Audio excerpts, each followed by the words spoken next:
Hey everyone, and welcome to the second episode in the Cold War for Beginners series.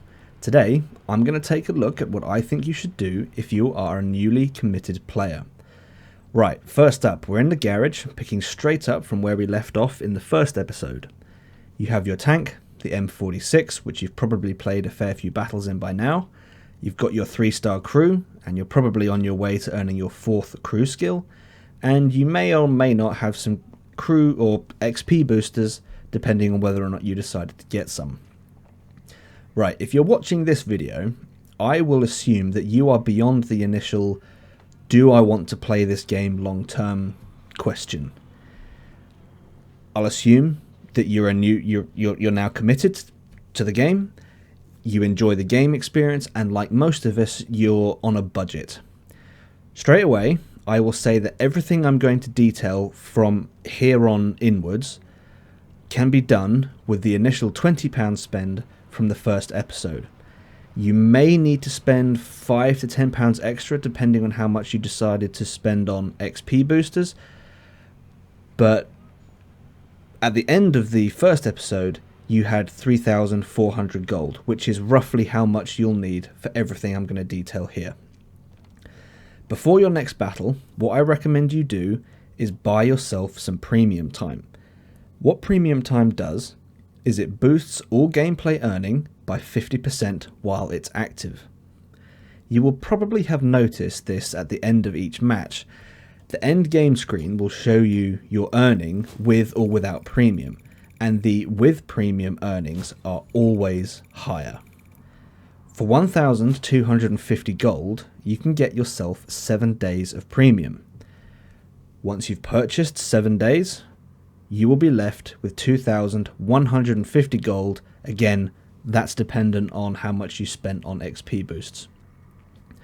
The second thing to consider is the Season Pass. The Season Pass will unlock additional giveaways in the season, and the bonus is that this will reward you with 2,000 gold if you complete the entire 100 levels of the season. And interestingly enough, the Season Pass is 2,000 gold. So in a way, you'll be getting your money back as well as earning yourself free tanks, free commanders, as well as, you've got silver in there, you've got consumables, you've got all sorts in there. And it's all going to come back to you because you get your money back. So it's a win-win, basically. Now, if you tab over to the Seasons tab and select Season Challenges, here you will find a list of challenges you will need to complete in order to progress through the season faster. What I will add at this point, though, is the seasons generally run for 2 to 3 months. And if you've bought yourself 7 days of premium, obviously that's only a week. Now, what you can do is, if you are, if you're on a budget and you can't spend too much, what you may want to do is save the gold you have and buy 1 or 2 days of premium here and there when you know you can commit your time to the game. Because you don't want to buy 7 days of premium, say, for a week. You don't want to buy 7 days for a week only to not play, you might not play Monday, Wednesday, Thursday and Friday. So there you've lost 3 or 4 days of the 7. If you're on a budget, you may want to just spend, I'll buy 1 day for a Saturday, or I'll buy 1 day for a Sunday, or you've got a day off work and maybe you're off on Tuesday, and you buy it for a Tuesday, whatever. You may want to ration it like that, but if you know you're going to be playing every day, a little bit like I do, I just have every day is a premium day. Okay, jumping back to the tank, what I want to do now is I want to specifically go over the Loadout tab.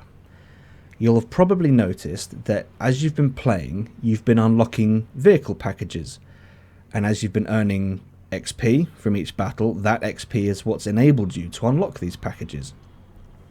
I have the standard M46 here, but I'm going to upgrade it so that it will perform better in battle. To upgrade any tech tree tank, press square or X on your controller. This will open up an additional menu that will enable you to customize the vehicle. Across the top of the screen, we have Loadout, Upgrades, Commander, Appearance, Armor Viewer, and Module Viewer. Loadout is the tab we will be focusing on today, but as a quick overview of the other tabs, Upgrades is the tab where you can see XP progress for each vehicle. You'll be able to see how much XP you need for the next loadout, the next loadout module, and you'll be able to see the order in which the loadout modules are unlocked.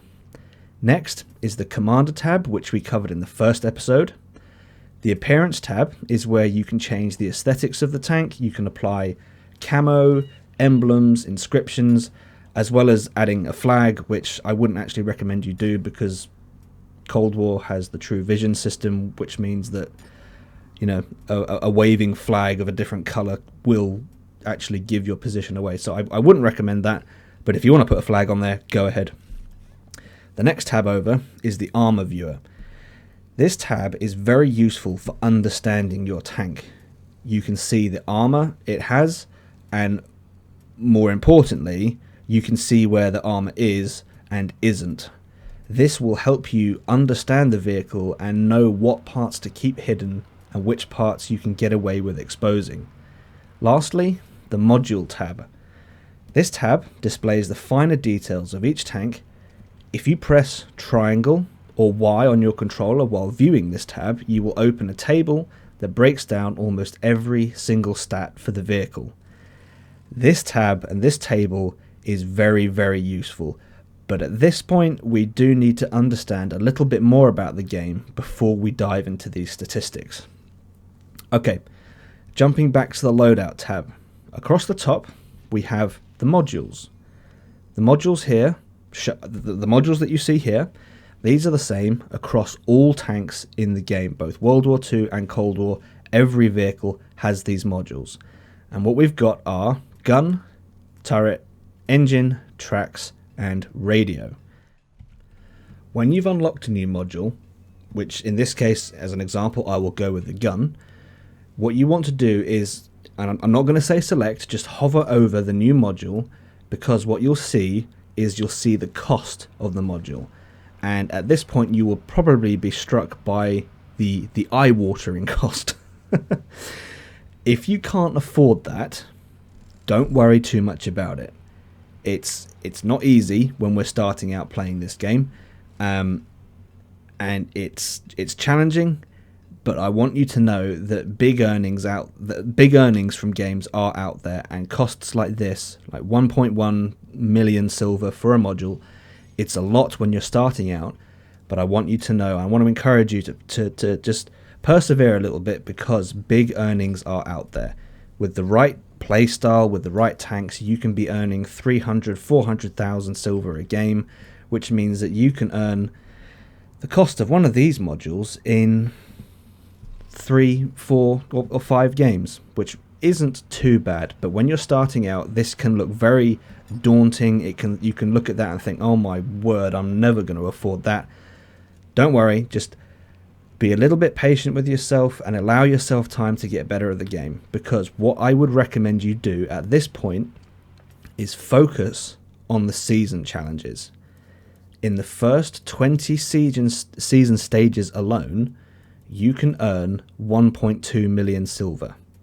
That's just from the first 20 stages of completing season challenges, and with the season pass you get additional challenges so you can earn extra points. So you have the means available to earn this kind of currency within the game.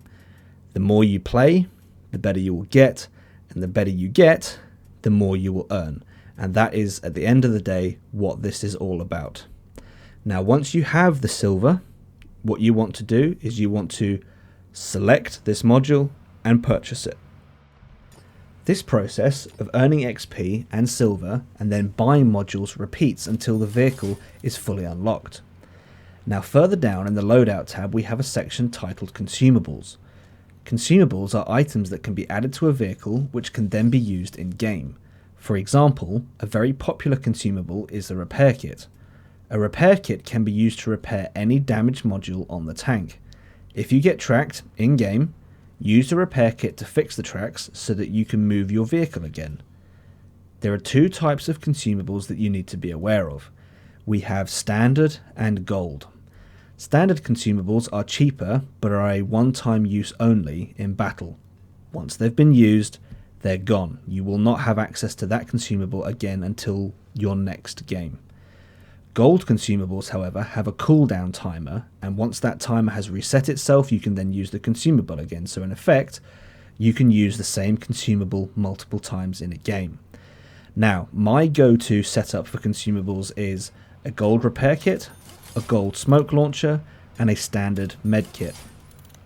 This is my typical loadout, and this is a pretty typical loadout for most players, but a variation is some players will switch the smoke launcher with a hull patch.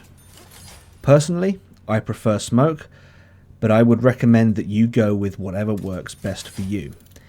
If you want to know how smoke works, you can check out my video on that topic, and I'll put a link to that video in the description.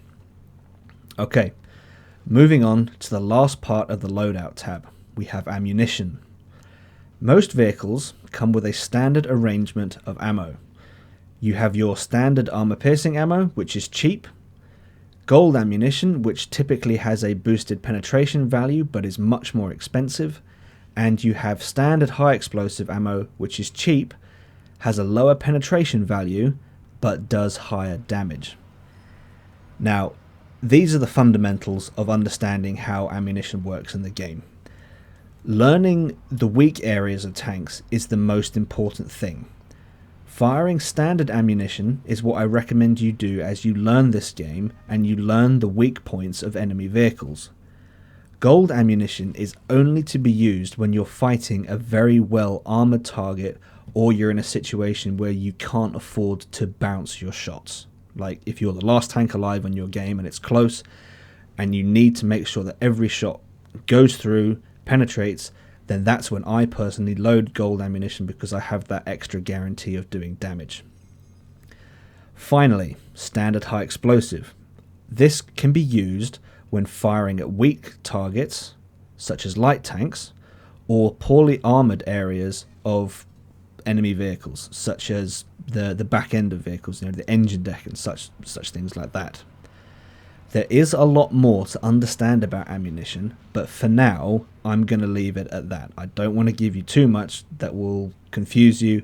For now, those are the fundamentals, and you can go away and experiment with each type of ammunition in-game. The only thing to note and keep an eye on, and this catches out a lot of people, veterans and new players alike, is the gold ammunition. You can change the currency. Select the gold ammunition and press triangle or Y on your controller to switch between spending silver or gold on this ammunition. You do not want to be spending gold on gold ammunition unless you've got money coming out your ears and you can afford it. Right, that just about does it for the loadout tab, and that also nicely rounds off this episode. If you've enjoyed this video, please leave it a like, if not a dislike. Don't forget to hit that subscribe button, and as always, I hope you're all keeping well, and I will see you out there.